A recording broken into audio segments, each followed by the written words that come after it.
In the 1970s, classified under the codename Have Blue, U.S. aerospace manufacturer Lockheed Martin built a first-of-its-kind proof-of-concept demonstrator aircraft in a rather unique shape of a diamond. It would be the very first fixed-wing craft designed with the express purpose of avoiding detection by radar. Actual flight dynamics were of secondary concern.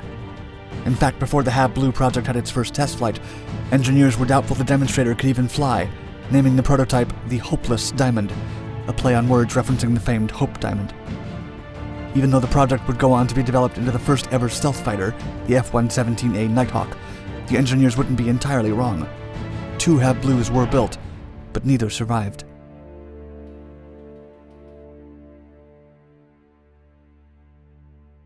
Harvey. DARPA began its search for stealth aircraft technologies under Project Harvey, named after the Invisible Rabbit in the 1950s movie of the same name. The United States intelligence community and armed forces worried that Soviet-made anti-aircraft artillery and radar-guided surface-to-air missiles could be a major threat to American aircraft. The Vietnam War and the Yom Kippur War, where Israel lost 109 planes in less than 20 days, proved the vulnerability of U.S. and NATO aircraft when facing anti-aircraft attacks.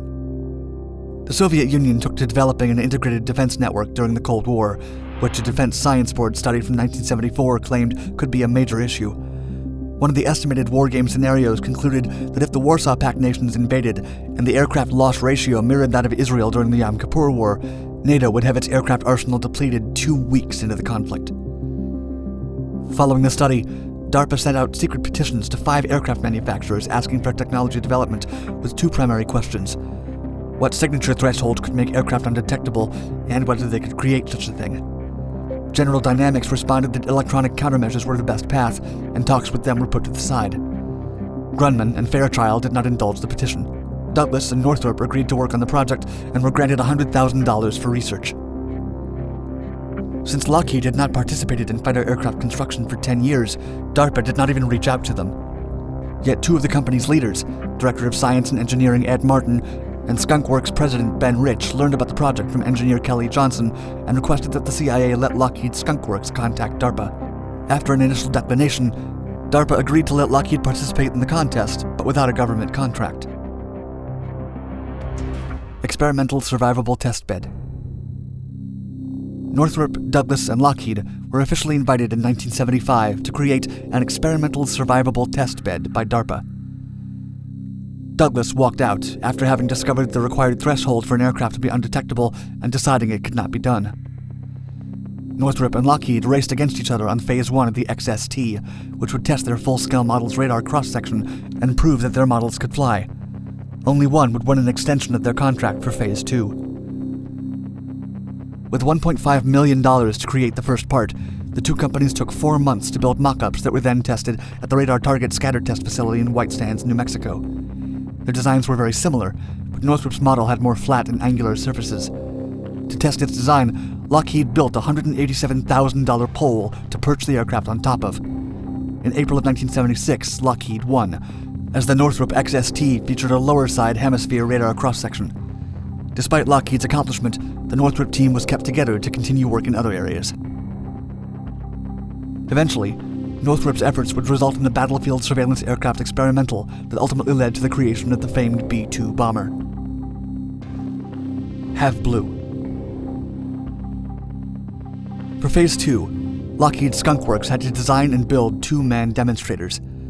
Codenamed Have Blue, the second phase saw Ben Rich taking $10.4 million in funds from Lockheed's management as the project faced budget cuts. The main goals were to minimize detection by radio wave, infrared technology, and eyesight, as well as to mitigate the aircraft's production of sound. Lockheed used leftover machinery from the C-5 program to assemble its HB-1001 and HB-1002 models. They were scheduled for completion by October of 1977, but after machinists went on a strike, the process was delayed, and then overtaken by managers, who completed assembly of the first model in 6 weeks so that ground tests could commence in October. Construction happened in an experimental and flexible environment, with back-and-forth communication between managers, scientists, developers, engineers, and users. To reduce complications, Phase 2 focused on proving that the radar cross-section goals could be reached. To reduce costs, the prototypes were made small and simple, with an unpressurized cockpit, no mission equipment, and no capability to refuel mid-air. The second model featured coatings of radar-absorbing material, but the first did not. The half-blue prototypes were only about 1/4 the size of the future F-117A, with a 22.5-foot wingspan and low maximum takeoff weight of 12,500 pounds. The vehicles were designed and constructed with as few edges as possible for stealth purposes. While making the vehicle completely undetectable is impossible unless external radars are somehow interfered with, the technology and configuration of the vehicle could disguise its presence to the point that its presence would seem insignificant. Yet engineers and designers from Lockheed feared that the half-blue Hopeless Diamond aircraft would not fly as planned. In fact, a document from the development team stated, quote, "Aircraft exhibits just about every mode of unstable behavior possible for an aircraft. The only thing it doesn't do is tip back on its tail when it's parked." To keep the plane stable, a control computer would have to constantly adjust minute flight controls. First flight. With half-blue, the United States was placing its hopes of maintaining Cold War aerial superiority in the countering of the Soviet Union's integrated defense systems. But despite successful anti-radar tests, much still rested on the ability of the small vehicle to actually take off and subsequently continue to fly. The plane was coated in a layer of iron paint and was cleverly camouflaged by 3 different colors, each in 3 different gradients, so that its edges and faceting would be undetectable by any accidental or spying onlooker. The part of the aircraft had been flown into the Nevada test site by a C-5 Galaxy plane, and it had been assembled on site. For testing, not only did the Hopeless Diamond have to prove its ordinary abilities, but its extraordinary ones as well. A second plane would be taking off behind it, playing the role of a hostile pursuer, so that the stealth capabilities developed during half-blue could be truly put to the test. With the relatively small expenditure of $35 million on the project, if proven to be functional, the Hopeless Diamond would not only pave the way for future aircraft and the defense of NATO nations, but it would also do so at a low cost. American pilots Bill Park and Major Ken Dyson were chosen to conduct the tests for half-blue, with Park flying the Hopeless Diamond for the first time. On December 1st, 1977, the Hopeless Diamond took off over Area 51 without complication. Ken Dyson followed on an F-15 Eagle, and their roles would reverse on January 17th of 1978. Only Park and Dyson would fly the half-blue prototype, with engineers making small additions and modifications after a couple of runs. The tests went on smoothly and secretively until the Hopeless Diamond's 36th test. The 36th and 52nd final flights. On May 4th, 1978, Bill Park took off on the Hopeless Diamond as he had done for every other test flight, but that day would prove to be no ordinary test. The problems began during landing. Dyson, who was chasing the Hopeless Diamond, would later recall what happened, quote, "Just before touchdown, the airplane pitched up. It seemed it slammed down on the ground real hard. He raised the gear on the go-around, and when he tried to extend it on approach, only one of the mains and the nose wheel came down. All this time, gas was being consumed. I suggested he climb up to 10,000 feet for ejection. He started climbing, but the engine started flaming out from lack of fuel, so he ejected."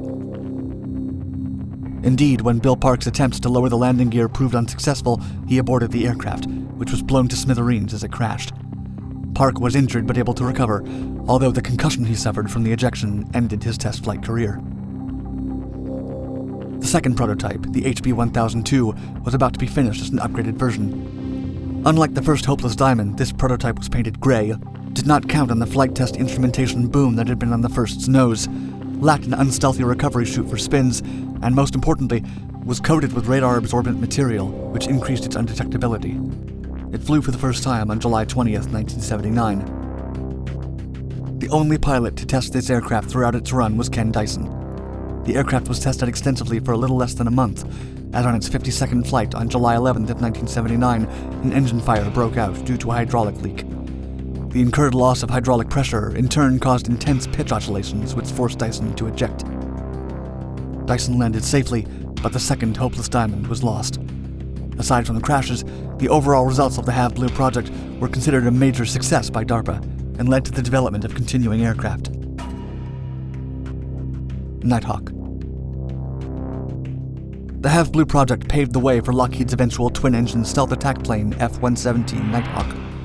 The single-seat vehicle was developed under Skunk Works, Lockheed's Advanced Development Programs division, and was used exclusively by the United States Air Force. The core technology of the Nighthawk came from the half-blue proof-of-concept aircraft and was the very first operational stealth aircraft. The first flight happened at Groom Lake in Nevada in 1981, but the highly classified result of years of projects was not revealed until 1988. The F-117 was retired in 2008, but played key roles in the Gulf War, the NATO bombing of Yugoslavia, the only time one was lost in combat, and the Iraq War. Despite their official retirement, the planes continued to be kept in ready condition, and one was spotted flying in January of 2019.